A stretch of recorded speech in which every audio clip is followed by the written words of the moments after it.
Ferroviario de La Plata. Mirá la estupidez que cometí. Como tenía un tren que me llevaba en 35 minutos de Villa Elisa a Constitución, dije, si ahora es así, cuando pasen 10, 15 años, este país se va a ir para arriba y entonces voy a llegar más rápido. Me equivoqué. Me equivoqué. Como tantas otras veces. En Argentina se debe a algunos debates de fondo, ¿no? Es el conocimiento del patrimonio público, lo que los argentinos poseemos y qué podíamos hacer con esas cosas que son de nuestra propiedad. Yo fui profesor varios años. Hago una crítica enorme a la universidad, porque la universidad fue cooptada por la mentalidad esta de los negocios y de preparar semiprofesionales, porque a veces no se llega a eso, tecnicaturas como se llama ahora, para seguir el modelo de saqueo que hay en la economía.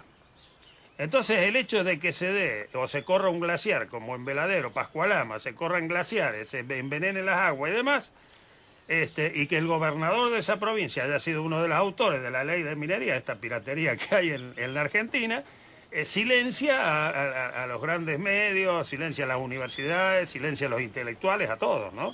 Entonces no hay debate.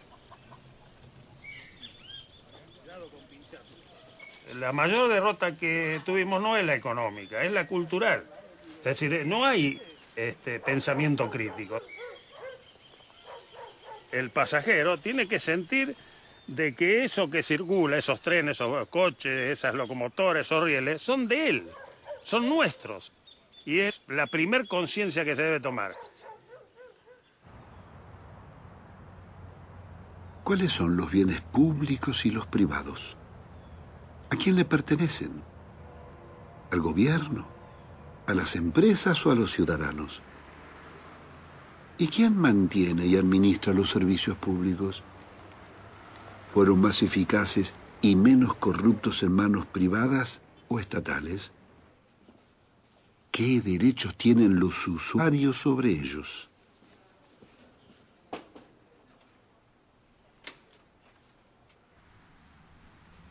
¿Qué viene a hacer ONAVE? ONAVE es el Organismo Nacional de Administración de Bienes del Estado. Sentate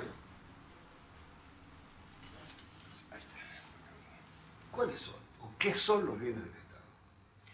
Bueno, los bienes del Estado son enormes, porque acá habría que separar entre lo que administra nuestro organismo, que es lo que está desafectado de concesiones o de uso del sector del Estado, bastante menos, digamos, pero los bienes del Estado son muchísimo más. El espectador no entiende nada y no se tiene idea de qué es lo que le pertenece. Bueno, el patrimonio público, por ejemplo, desde que los ferrocarriles fueron nacionalizados, siguen siendo parte del Estado, del patrimonio del Estado. Están concesionados, pero todo lo ferroviario, todo, hasta el último riel, es propiedad del Estado. Todos los puertos son del Estado, administrados por consorcios, algunos pequeños puertos privados, pero son concesiones también. Todo el subsuelo del Estado. La YPF ha sido privatizada, ha sido concesionada, pero el subsuelo sigue siendo nacional, estatal, todas las reservas son estatales. Lo mismo pasa con toda la plataforma submarina y las 200 millas. O sea, el Estado tiene enorme poder en toda la zona marítima. O sea, vos podés dar permisos de pesca, concesiones. Y después, ¿Tierras? bueno, el Estado tiene muchas tierras, las Fuerzas Armadas tienen muchas tierras, porque en épocas, y en el interior del país tienen mucho, en las provincias, campos grandes, todo eso todavía está. Todos los edificios públicos son del Estado.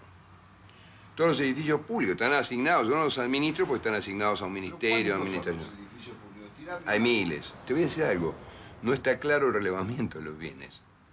Ni siquiera el Estado mismo sabe lo que tiene. Ni siquiera el Estado mismo sabe lo que tiene. ¿Qué tiene en qué sentido? No tiene el inventario completo de sus bienes. No está nunca completo.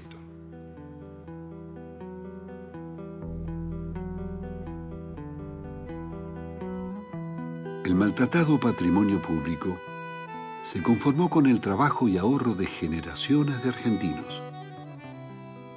La reducción del Estado y la desinformación fueron las condiciones del despojo. Nadie puede defender lo que no sabe que tiene. Nuestro sistema ferroviario llegó a tener 60.000 propiedades, 220.000 empleados, 37 talleres con miles de máquinas y repuestos, más de 3.000 locomotoras, 60.000 vagones, 1.600 estaciones, cientos de leguas de campos y 44.000 kilómetros de vías, una de las redes más extensas del continente.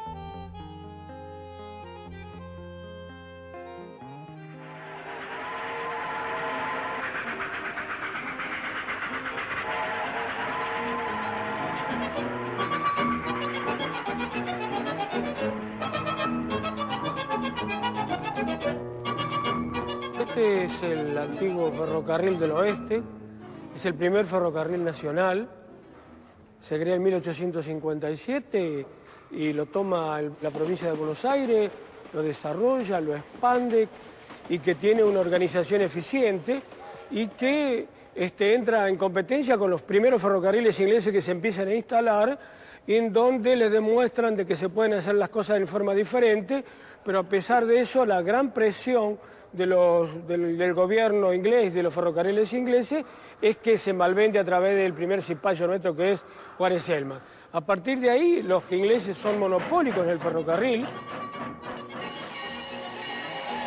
El capital europeo se unía a la oligarquía porteña para expandir la frontera contra el indio, expropiarle sus tierras e instalar el tren.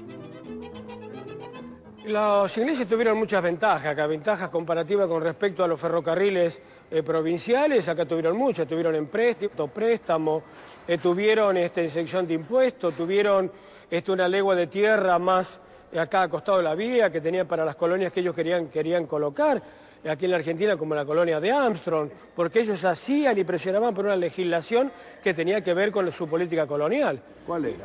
Y la política colonial, que sacaban todos los productos y todo lo que la materia prima nuestra, y ellos nos traían su materia elaborada ya y con exención de impuestos.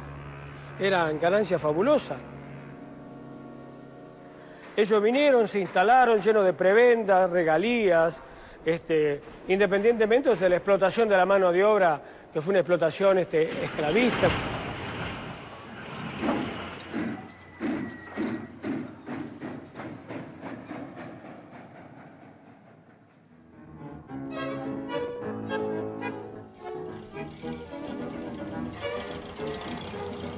Las compañías inglesas y francesas aportaban su avanzada tecnología y experiencia ferroviaria.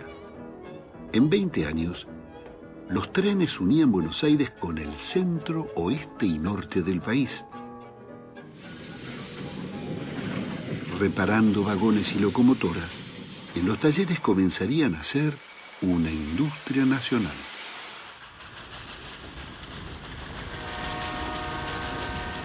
Paralelamente, renacen los trenes del Estado, llamados ferrocarriles de fomento.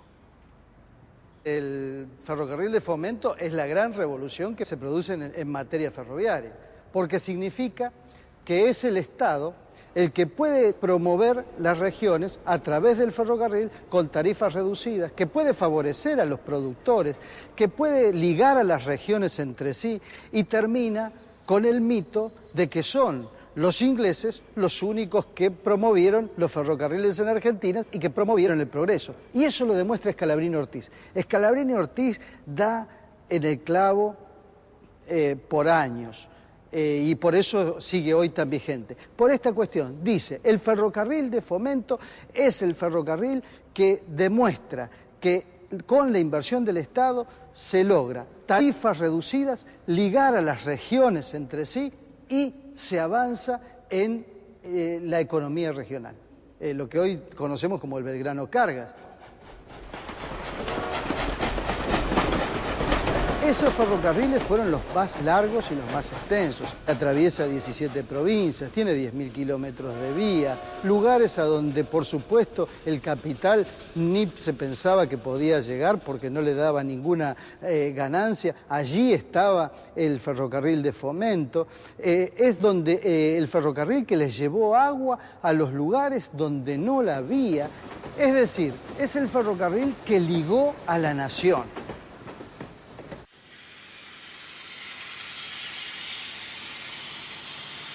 En el imaginario colectivo, la época de los ingleses fue la época de oro del ferrocarril.